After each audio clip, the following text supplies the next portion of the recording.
Oke, di video kali ini kita akan mengenal komponen controller pada sepeda motor listrik. Apa sih itu controller?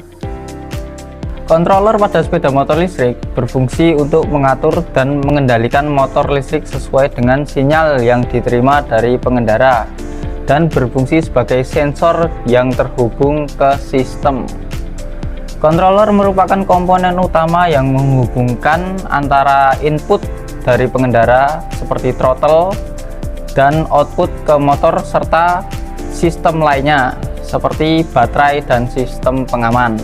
Nah, berikut ini adalah contoh wiring dari controller. Jadi controller bisa disimpulkan seperti otak dari sistem mekanis dari sepeda motor listrik.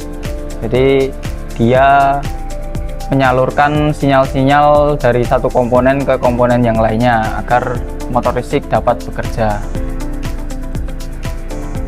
Kemudian di sini ada contoh dari peletakan controller di sepeda motor listrik yang ada di SMK Muhammadiyah Prambanan. Nah, untuk berikutnya controller terdiri dari beberapa warna kabel. Nah, di sini kita bisa baca ya, untuk warna merah dan hitam itu tandanya dari komponen baterai, sedangkan untuk warna jingga atau orange bisa kita lihat di sini itu menandakan dari komponen power lock. Untuk warna ungu itu menyambung ke komponen display, sedangkan warna putih ke speed limit untuk mengatur limit dari kecepatan sepeda motor itu sendiri. Kemudian di sini ada warna coklat dan hitam. Ini ya, coklat dan hitam itu adalah reverse atau tombol atret. Kemudian ada abu-abu dan hitam, itu adalah komponen brake. Kemudian di sini ada warna biru, merah, hijau, kuning dan hitam, itu adalah sensor hal.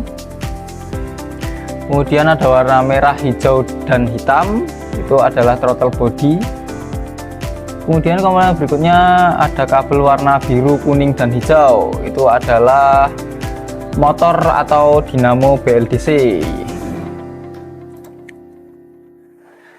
Untuk berikutnya cara kerja controller itu sendiri, yaitu pertama-tama microcontroller menerima input dari throttle gas, sensor kecepatan dan suhu, posisi motor, dan sensor lainnya. Microcontroller memproses data menggunakan program yang ada. Kemudian microcontroller mengatur, setelah memproses, microcontroller mengatur inverter untuk mengubah daya dari baterai menjadi daya yang dibutuhkan oleh motor atau dinamo. Microcontroller memonitoring parameter keselamatan untuk melindungi motor dan baterai, jadi termasuk sebagai pengaman ya ini. Microcontroller mengatur output ke motor dan sistem lainnya. Kemudian yang terakhir, proses ini berulang dengan cepat untuk memastikan sepeda motor berfungsi dengan lancar dan responsif terhadap input pengendara. Itu tadi adalah cara kerja dari controller. Kemudian berikutnya di sini ada perawatan dari controller. Pengecekan pada komponen controller pada sepeda motor listrik dibagi menjadi dua, yaitu yang pertama pengecekan controller menggunakan komputer atau laptop, sama halnya seperti saat melakukan pengecekan ECU pada motor konvensional. Poin yang kedua, pengecekan manual menggunakan multimeter. Berikut ini adalah contoh video mengenai pengecekan controller menggunakan laptop atau komputer.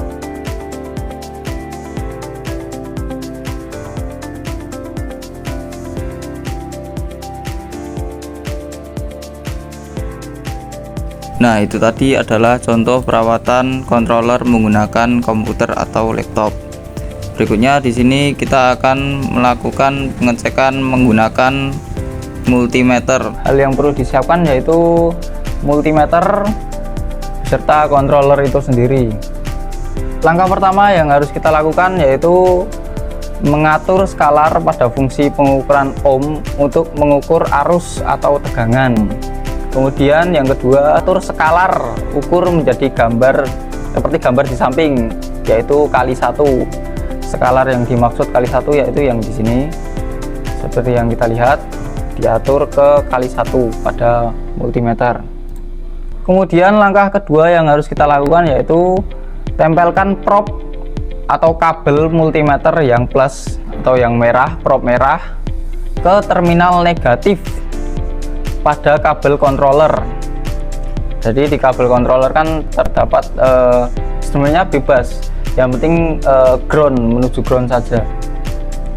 Sedangkan prop plus atau prop yang merah ditempelkan pada semua kabel sensor yang ada secara bergantian pada setiap kabelnya. Kemudian langkah ketiga, membaca indikator dari multimeter setelah dilakukan pengukuran. Jika multimeter bergerak, bisa disimpulkan bahwa kabel masih dalam keadaan berfungsi atau tidak rusak. Sebaliknya, jika indikator pada pengecekan indikator multimeter tidak bergerak, maka terdapat kerusakan pada kabel tersebut. Yang dimaksud indikator di sini yaitu jarum ini ya, yang sudah saya tunjukkan.